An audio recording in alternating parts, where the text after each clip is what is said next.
The universe returned not with a bang, but with a low, guttural groan. It was the sound of 1,000,000 tons of metal in its death throes.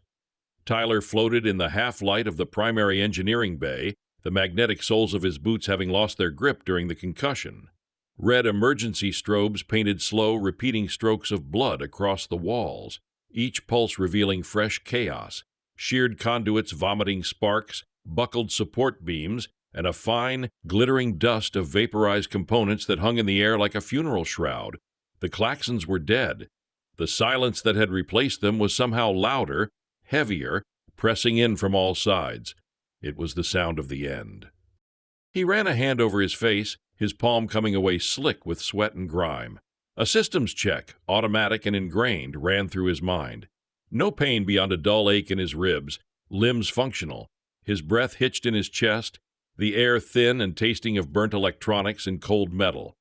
He forced a slow, steady inhale. Panic was a luxury he couldn't afford. Panic was the enemy that killed you before the vacuum did. He kicked off a twisted panel and propelled himself toward the main corridor, his movements clumsy in the erratic gravity.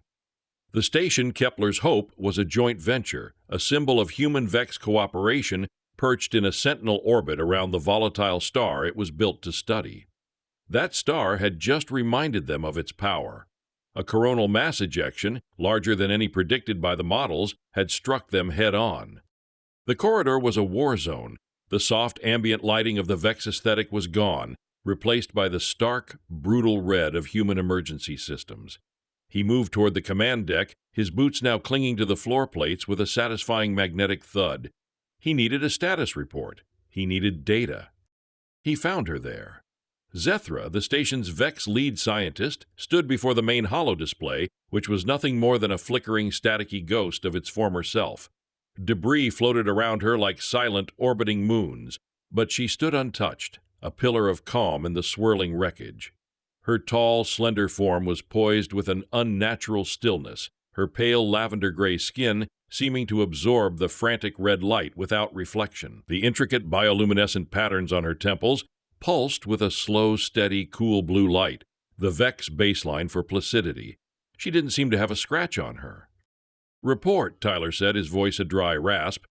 Zethra's head turned, the movement economical and precise, her large, black, liquid-like eyes fixed on him. There was no fear in them, no panic. There was only assessment. "The primary fusion core is offline," she stated, her voice a perfectly modulated tone that the universal translator rendered without inflection. "Secondary power is failing. Long-range communications are non-existent. Life support is operating on a closed-loop reserve with an estimated 73.4-hour efficacy." Tyler stepped beside her, gripping a console rail to steady himself. The main screen flashed with trajectory data. The numbers were stark. "And our orbit?" "Decaying," Zethra said.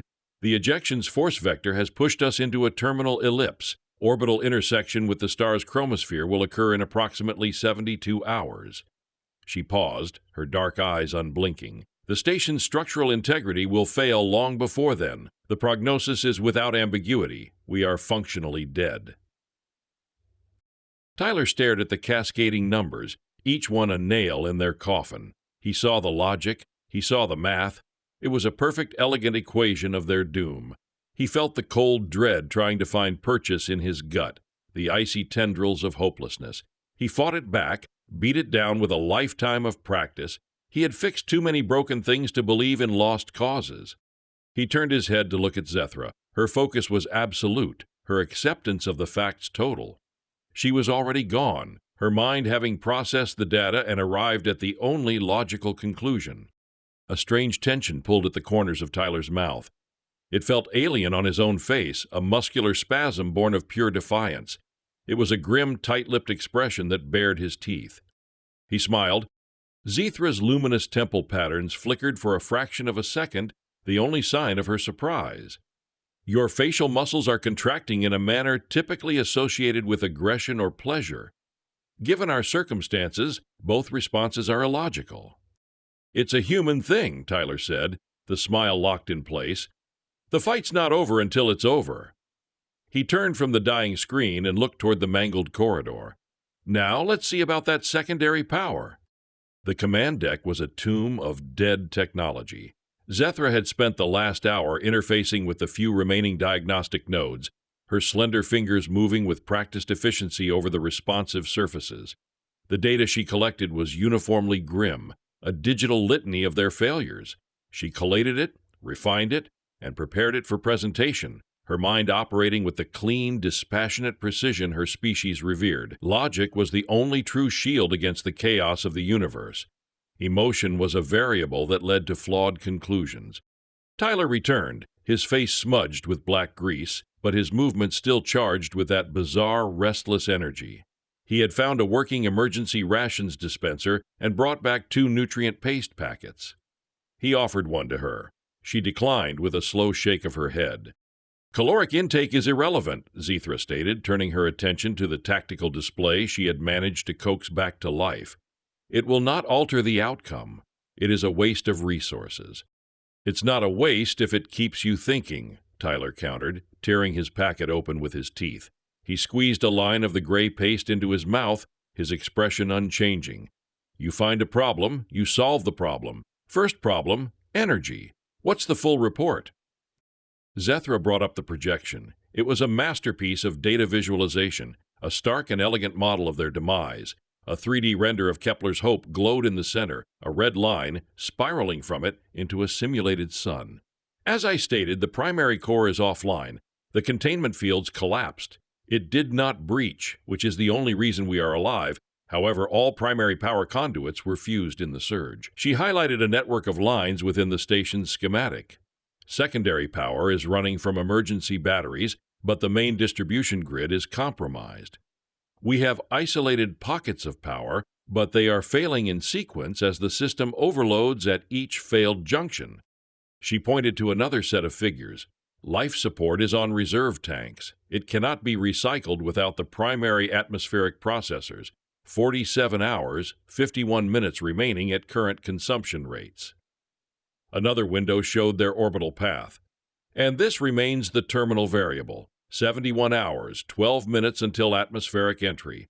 We will be exposed to temperatures exceeding 1 million degrees. There is no possibility of rescue. Our distress beacon is offline, and even if it were active, no ship could reach our coordinates in time.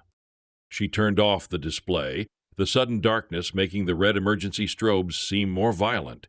She faced him, her posture one of finality. The conclusion is axiomatically certain. We must conserve our remaining energy. Our biological functions will cease, and we should meet that conclusion with the dignity of understanding. Tyler finished his nutrient paste, crumpled the packet into a tight ball, and tucked it into a pocket on his jumpsuit. He listened to her entire presentation without interruption, his gaze fixed on the data, nodding almost imperceptibly. He respected the math. The math was pure, but math didn't account for him. Okay, he said, the single word hanging in the air. You process the data, Zethra observed. You comprehend the logic, yet your physiological state does not reflect acceptance.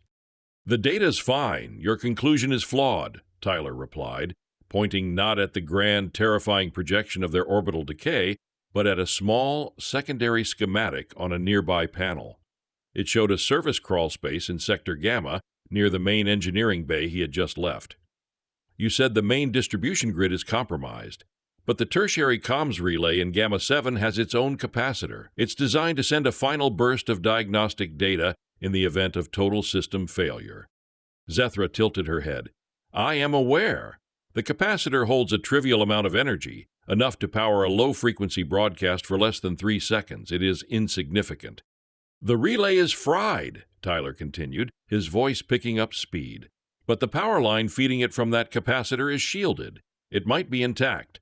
If I can access it, I can bypass the main grid and reroute that capacitor's charge directly into the lighting and internal comms bus for this section. Zethra stared at him. The bioluminescent patterns on her temples pulsed a soft, questioning blue. The effort would be considerable. You would expend more oxygen and calories than the result would warrant. Restoring lighting to a few corridors does not alter our trajectory by a single millimeter. It does not add 1 second of air to our reserves. It is, by every measure, a pointless endeavor. You call it pointless, Tyler said, turning to leave the command deck. I call it a place to start. The crawlspace was a claustrophobic hell of tangled wires and sharp metal edges. Gravity plating in this service corridor was intermittent, forcing Tyler to move in a disorienting sequence of magnetic clunks and weightless drifts. Every surface was coated in a fine layer of greasy soot from the initial power surge. The air, recycled through his suit's filter, still carried the acrid tang of ozone and melted plastic. He worked by the narrow beam of his headlamp, downged the light, cutting a lonely cone through the oppressive darkness. Zethra's logic was a persistent echo in his mind. A pointless endeavor. She was right, of course. In the grand scheme of their extinction, fixing the lights was like tidying your room while your house was sliding into the ocean. But Vec's logic, for all its purity, missed a fundamental human truth. You didn't fight the ocean. You fought for the next handhold. You fought for the inch. He found the relay box. It was worse than he expected. The casing was warped. The metal bubbled and blackened. He pried it open with a grunt, the shriek of tortured metal loud in the confined space. Inside was a mess of fused circuitry, a miniature monument to their disaster. But the power conduit, as he'd hoped, was protected by a thick layer of ceramic insulation. It looked intact. Now came the hard part. He had to sever it from the dead relay, strip it, and manually connect it to the internal comms bus, a thick bundle of fiber optics and wiring that ran along the ceiling of the crawlspace. It was delicate work that demanded a surgeon's touch, performed with numb fingers in a bulky pressure suit. For over an hour he worked. Sweat stung his eyes, and the muscles in his back and shoulders screamed in protest. He had to brace himself at awkward angles, his magnetic boots the only thing preventing him from floating away into the darkness. Twice he nearly lost his grip on the fine-gauge wire he was painstakingly splicing. Each time he paused, took a deep, steadying breath, and started again. He worked in a bubble of intense focus, the universe shrinking to the few inches of wiring illuminated by his lamp. The dying station, the inescapable star, Zethra's cold logic, it all faded away, replaced by the simple, immediate task at hand. Find the problem, solve the problem. Finally, it was done. A crude but solid connection. He used 3 separate clamps and half a roll of insulating tape to secure the splice. It wouldn't win any engineering awards, but it should hold. "All right, you beautiful wreck," he muttered to the station. "Let's see if you've got any light left in you." He rerouted the power from his own suit's battery to give the capacitor the initial jolt it needed to discharge. For a second, nothing happened. He felt a pang of genuine disappointment, sharp and bitter. Then, with a low hum, a string of overhead panels flickered uncertainly before glowing to life. A steady, clean white light flooded the crawlspace, chasing the shadows away. It was followed by the soft chime of the internal comm system rebooting.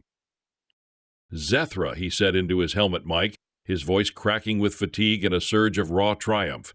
"You read me?" On the command deck, Zethra was monitoring Tyler's biometrics on a small handheld datapad.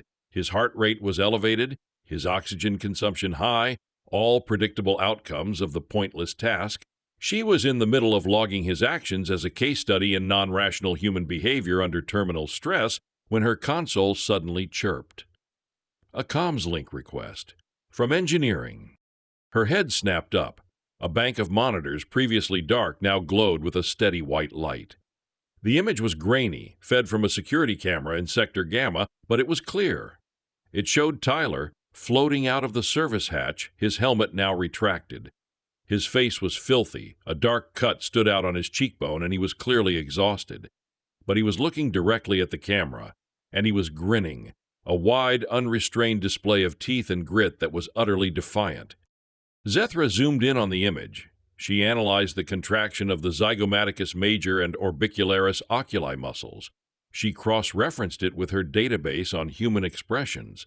It was not the bared teeth threat of an animal. It was not the rictus of madness. It was an authentic signal of positive emotional state. He had achieved a trivial, temporary victory against insurmountable odds, and his body was rewarding him with a flood of neurochemicals. She made a new log entry. Subject exhibits extreme positive feedback loop in response to accomplishing a logically insignificant task. This irrational reinforcement mechanism may be a key component of human persistence. It is both fascinating and profoundly dangerous. The restored lighting created an island of normalcy in the sea of wreckage. For the next 12 hours, they worked in a state of strange, focused truce. With the internal comms active, they could coordinate their efforts across different sectors of the station.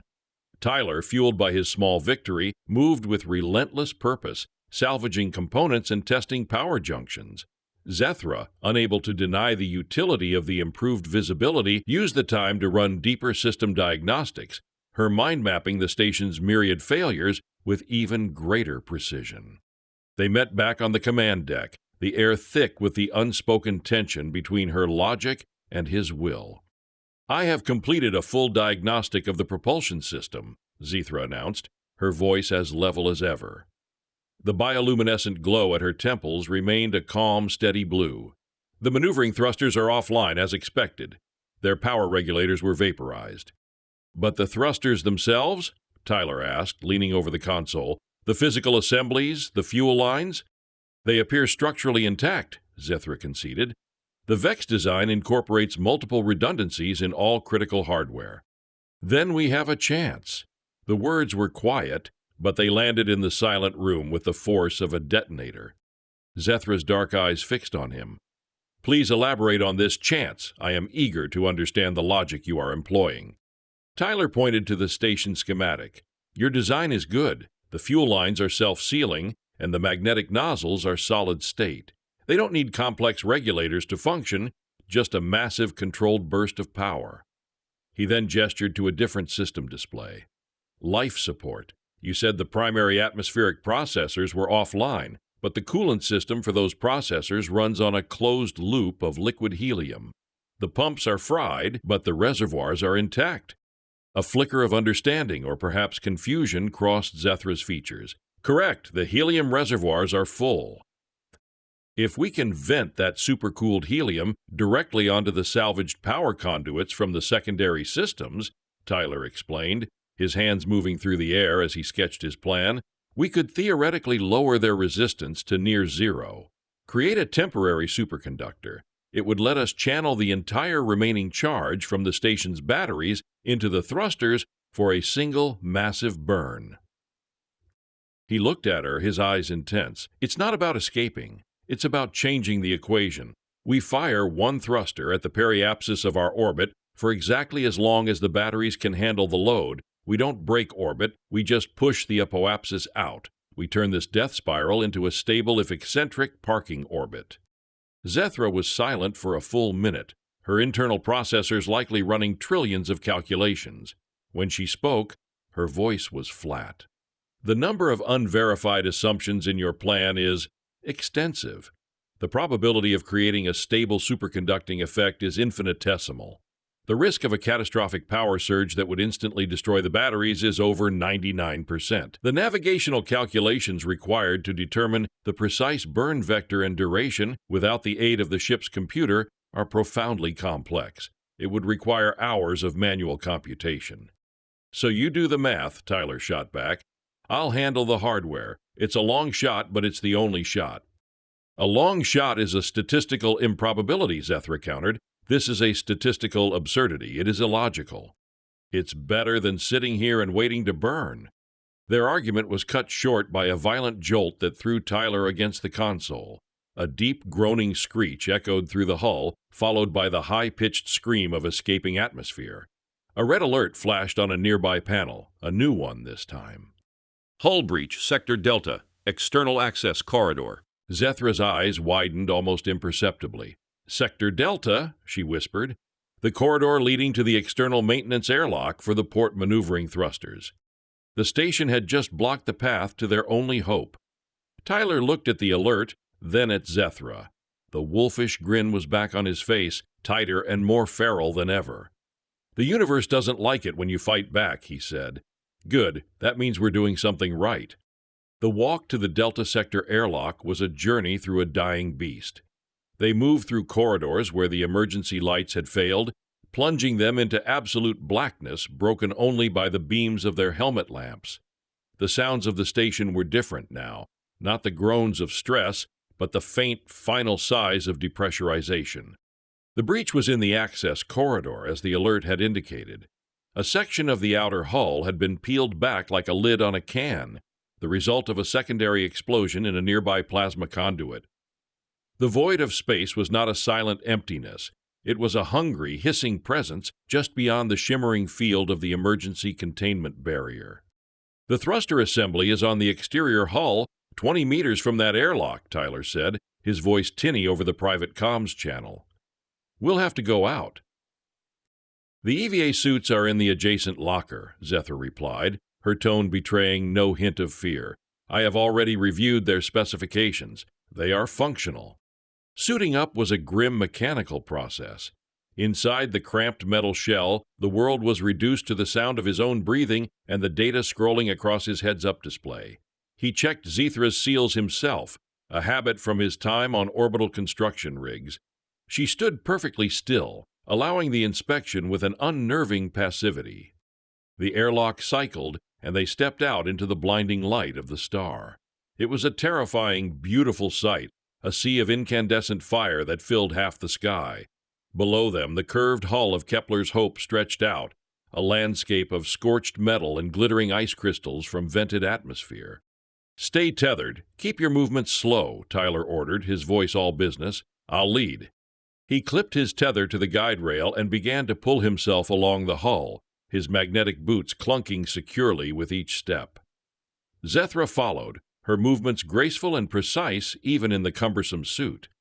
They were nearing the damaged section, the source of the breach, when his suit's proximity sensor screamed a warning. A severed plasma conduit, energized by a feedback loop from a dying capacitor, was arcing wildly.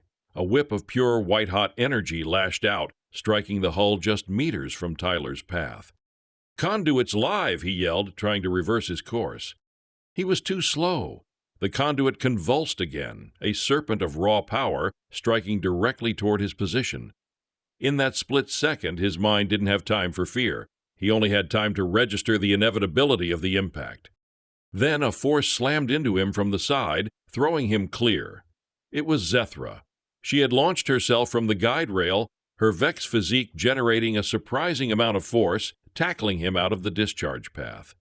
The plasma whip cracked where he had been a moment before, vaporizing a section of the handrail. "Zethra, are you all right?" he shouted, scrambling to get his bearings. Her return transmission was faint, laced with static. "My suit integrity is compromised." He looked at her HUD telemetry, which was automatically slave to his own. Her suit pressure was dropping slowly, but another warning was flashing, one he didn't recognize. It was a Vex-specific biomonitor, labeled Metabolic Cascade Event. A dozen other readings were plummeting in sync. "What is that? What's a cascade event?" he demanded, pulling himself toward her. He saw the damage. A secondary arc from the plasma whip had grazed her suit's shoulder, melting a small patch of the armored fabric. It was a minor breach, easily patchable. But the look in her eyes, visible through her visor, was one of profound finality. "My species prizes logic," she said, her voice growing fainter, more serene. "Our biology reflects this. In the event of extreme physical trauma, or what our metabolism perceives as an inescapable terminal state, it initiates a shutdown." Tyler stared, the horrific implication dawning on him. "A shutdown? What are you talking about?" "It is a biological imperative," Zethra explained, her tone as calm as if she were describing a stellar phenomenon. "An irreversible process. It conserves resources and prevents the indignity of prolonged suffering. My body has concluded that survival is no longer possible. It is now correcting the error of my continued existence." His blood ran cold. He was looking at her bio-readouts. Her heart rate, cell regeneration, neural activity, all were decreasing in a smooth, perfect logarithmic decay. She was dying, and the very act of saving his life had been the trigger.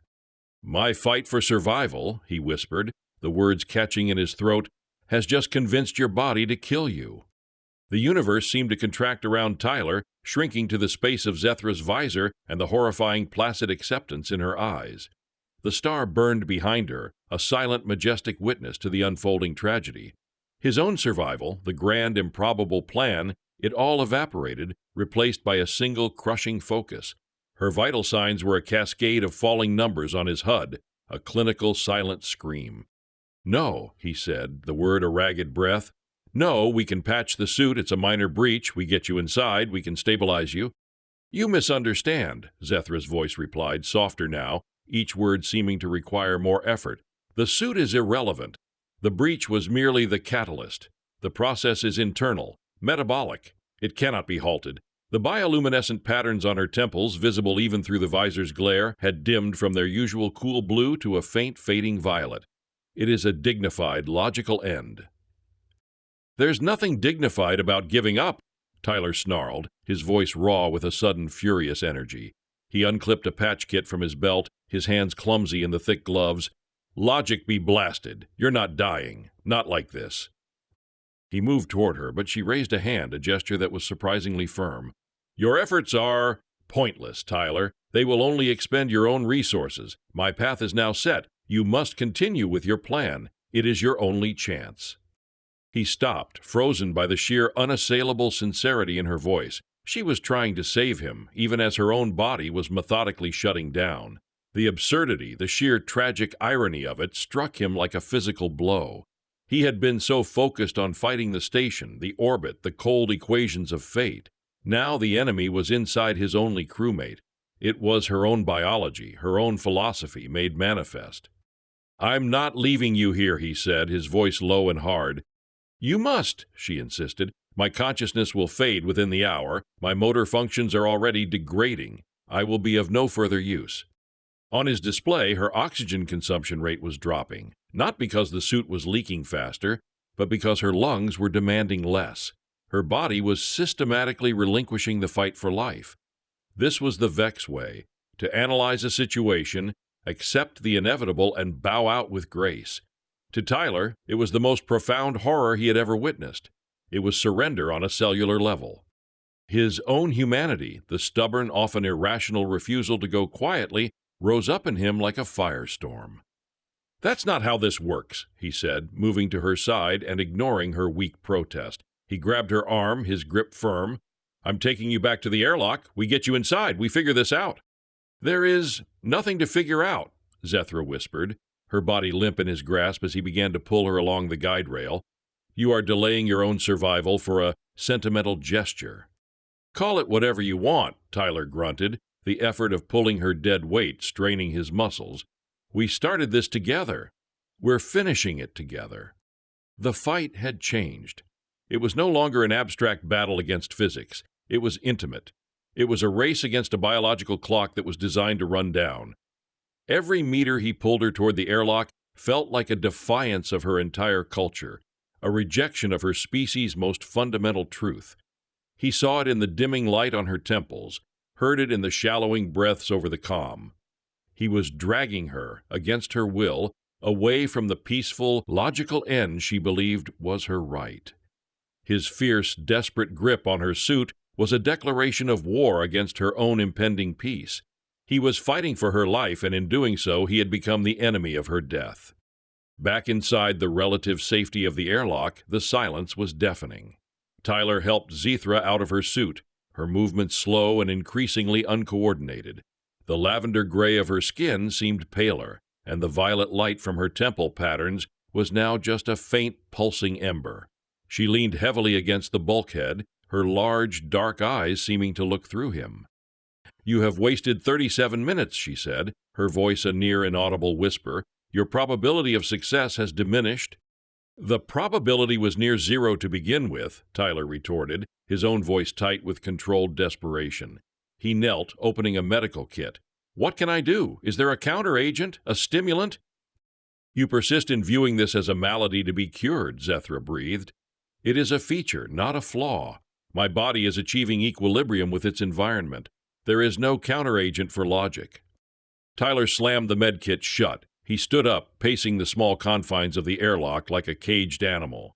Anger, raw and hot, warred with a rising tide of despair. She was giving up. Her mind, her brilliant, calculating mind, was aiding and abetting her body's surrender. He realized then that he couldn't fix this with a patch kit or a power conduit. The problem wasn't in her body, it was in her core programming. He had to change her mind. He stopped pacing and stood in front of her. He took a deep breath, forcing the anger down. Okay, he said, his voice quiet now. Okay, forget the hardware. Forget the burn. Let's talk logic. Zethra's gaze slowly focused on him. I am capable of discourse. Your logic is based on a single data set. This station, this orbit. The conclusion is termination, correct? Correct, she whispered. That's flawed data, Tyler said, leaning in, his eyes locked on hers. You're missing a variable. Me, the human variable. He tapped his chest. My species has a history of surviving things we shouldn't, of succeeding at tasks that are by all statistical measures absurd. He thought for a moment, searching for the right words. A century ago, a wooden ship got trapped in the ice at the bottom of my world, crushed 28 men, stranded thousands of kilometers from anyone. No comms, no hope of rescue. Their data set said termination. Every logical projection confirmed it. He saw a flicker of interest in her dimming eyes. They took the small lifeboats and sailed them across the most violent ocean on the planet. They landed on an uninhabited island of rock and ice. Then the leader and a few others took one of those tiny boats and sailed another 1,500 kilometers in a hurricane to find help. It took them 2 years, but every single one of them survived. He paused, letting the story sink in. They didn't do it because they thought it was logical. They did it because giving up was not an option. They faced a choice between a certain end and an improbable hope, and they chose hope. That's the variable you're missing. It's the ability to act outside the established data set, to introduce a new irrational factor into the equation. He looked at her smile, the one that had so confused her. This, he said, forcing the expression onto his own tired face, this isn't pleasure. It's a tool. It's a weapon. You flash this when everything has gone to hell. You show it to the universe to prove you're not broken yet. It's a promise that you're still in the fight. It's how we tell ourselves that the data might be wrong. He needed her mind. He couldn't do the navigation alone. I can't make the burn without you, Zethra.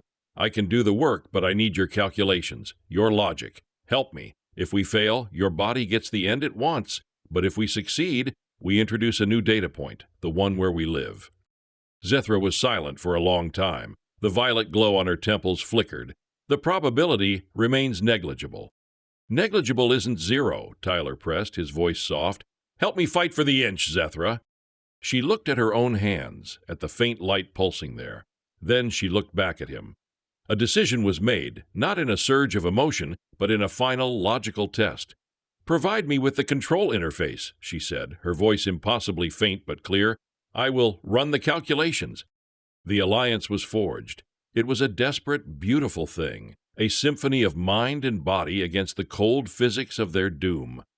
Tyler moved Zethra to the relative security of an observation deck overlooking the port thruster assembly. He propped her up against a bulkhead, surrounding her with salvaged data pads and a portable power source. Her body was failing, but her mind, for now, was a razor. The primary fuel line for the thruster has a manual release valve, she instructed, her voice a fragile whisper over the comlink as Tyler prepared to go outside again. It is designated 7 Alpha. You must bypass the electronic governor and lock it open. Got it, 7 Alpha, Tyler confirmed from the airlock, his helmet sealed. What about the helium? I have mapped the coolant lines, Zethra continued, her eyes closed in concentration as she visualized the schematics. There is a tertiary junction point approximately 1 meter from the main power conduit you need to modify. You will need to create a breach and direct the spray. The rapid expansion of the liquid helium should induce the Meissner effect you require for a few seconds. A few seconds is all I need, he said, stepping back out into the void. The work was a blur of calculated risks and brute force. Tyler moved with an efficiency born of desperation, his every action guided by Zethra's precise instructions. He was her hands, her muscles, her presence on the freezing, irradiated hull of the station. She was his brain, his strategist, his guiding intelligence from the frail shelter of her dying body. The valve is seized, Tyler grunted, straining against the frozen metal with a wrench. I can't get it to turn. The thermal stress has likely fused the alloys. Zethra's voice came back strained. He could hear her own battle in the tremor of her words. You must strike the casing at its weakest structural point, to the right of the locking bolt. The resulting vibration should break the seal. Tyler repositioned himself, raised the wrench, and brought it down with all his strength. The clang was a dull thud in the vacuum, but he felt the vibration through his gloves. He tried the valve again. It groaned in protest, then scraped open. "Valve is open," he reported, breathing heavily, moving to the coolant line. Inside, Zethra fought her own war. The metabolic cascade was a siren song, a sweet logical pull toward cessation.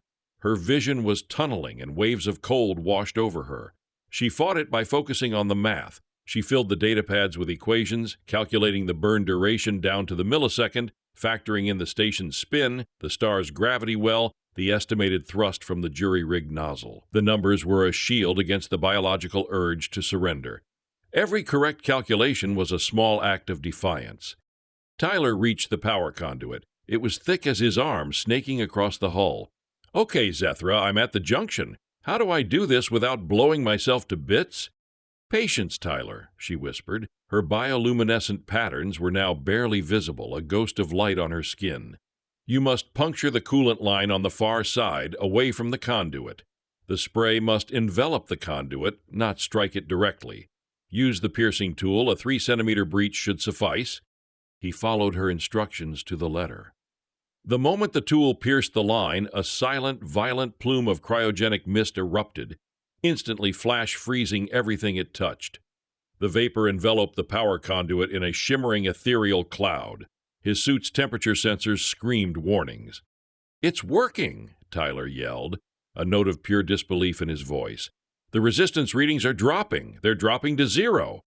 "The window will be brief," Zethra urged, her voice fading. "The helium will sublimate in seconds. You must get back to the command deck and initiate the burn. Now, Tyler, go." He didn't need to be told twice. He scrambled back toward the airlock, leaving the ghostly cloud of his improbable superconductor behind him, a temporary miracle hanging in the void. He had done his part. Now everything depended on her math, and whether her body would give her the final few minutes she needed to save them. The command deck was a sanctuary of silence and shadow.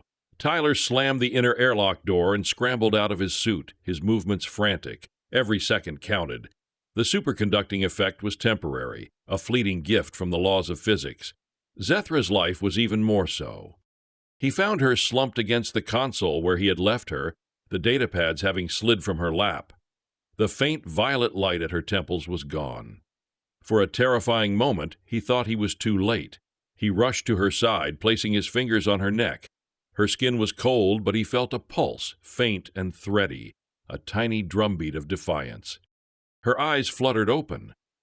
"The calculations are complete," she breathed, her voice a dry rustle of leaves. She gestured weakly to the main control interface, which displayed a string of commands she had preloaded.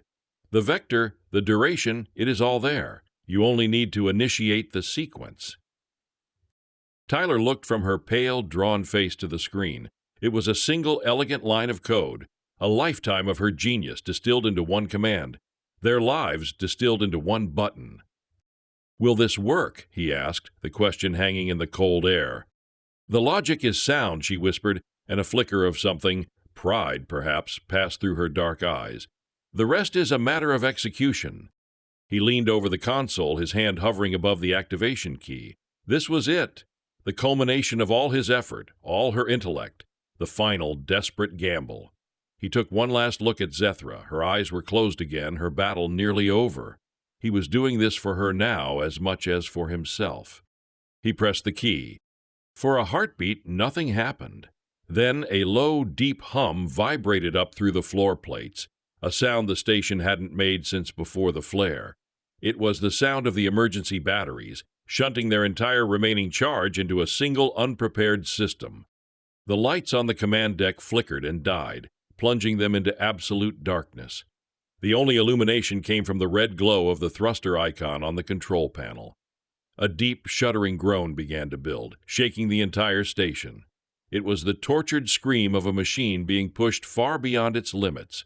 Alarms, powered by the last dregs of energy, began to blare and then immediately fade as their circuits fried.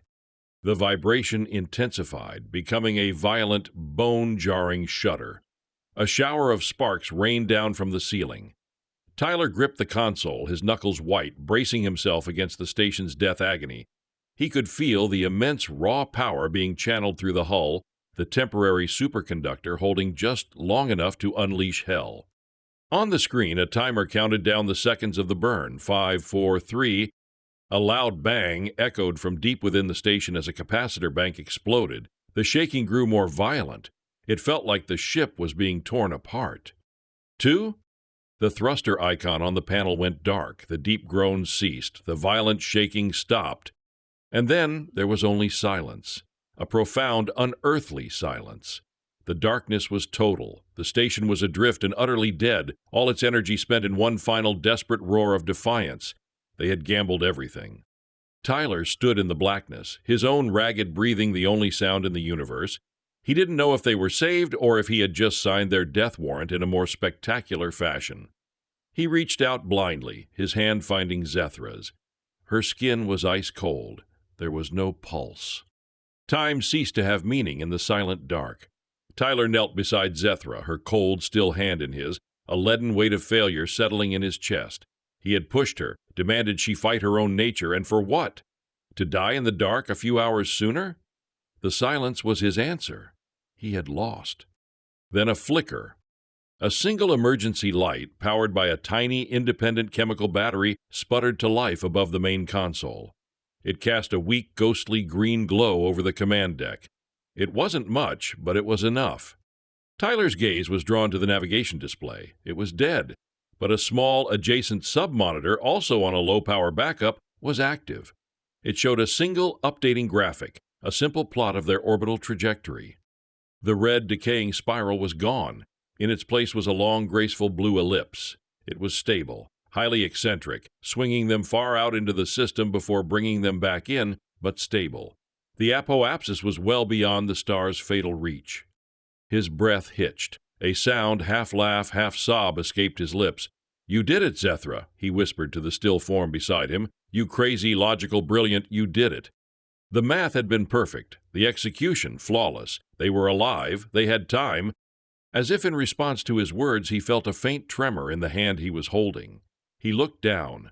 On the back of Zethra's hand, a single pinprick of blue light appeared in her bioluminescent skin. Then another, and another. A slow, tentative constellation being born in the twilight of the command deck. He stared, mesmerized, as the soft blue light spread, chasing the pale, deathly violet from her skin. He looked at her face. The patterns on her temples began to glow, faint at first, then brighter, a steady, rhythmic pulse of life-giving color. Her eyelids fluttered. Her chest rose and fell with a slow, deliberate breath. Her vital signs, displayed on the now glowing monitor of the med kit he'd left open, began to climb. Slowly, impossibly, the metabolic cascade was reversing. Cell regeneration, neural activity, heart rate, the numbers were ticking upward, away from zero. Her large, dark eyes opened and fixed on his. They were no longer cloudy with impending doom, but clear and sharp. She looked from his face to the orbital display, then back again. Her mind processed the new data, the stable orbit, her own returning life force, the human beside her. Her logic had told her death was certain. His defiance had created a new, unpredicted outcome. The data set had been irrevocably altered. Her own body, her infallible biological system, had been proven wrong. It had initiated a shutdown for a fate that never came to pass. And now, faced with the undeniable proof of survival, it was correcting its own flawed logic. It was choosing to live. Tyler felt the tension in his own face, the exhaustion, the grime, the grief. And beneath it all, he felt that familiar stubborn pull at the corners of his mouth. He let it come. A wide, weary, triumphant smile spread across his face. It was not an expression of joy. It was an acknowledgment of the impossible fight they had just won. Zethra watched him, her head tilted. She observed this strange human signal one last time, but now with a completely new understanding. It was not an anomaly. It was a cause. It was the physical manifestation of the will that had pulled them both back from the brink. She could not replicate the expression. Her facial structure was not designed for it. But she could answer it. The bioluminescent patterns on her temples and hands, which had settled into a calm, healthy blue, suddenly shifted. They brightened, and the cool blue was infused with a warm golden hue, a color Tyler had never seen before. It was a soft, radiant pulse of light, a signal of something new, a concept her species had no word for, but that she was now beginning to understand. It was her first illogical, human-inspired act of hope. They were in a dead ship, millions of kilometers from help, with a long and uncertain road ahead. But they were alive, and for the first time they were in the fight together.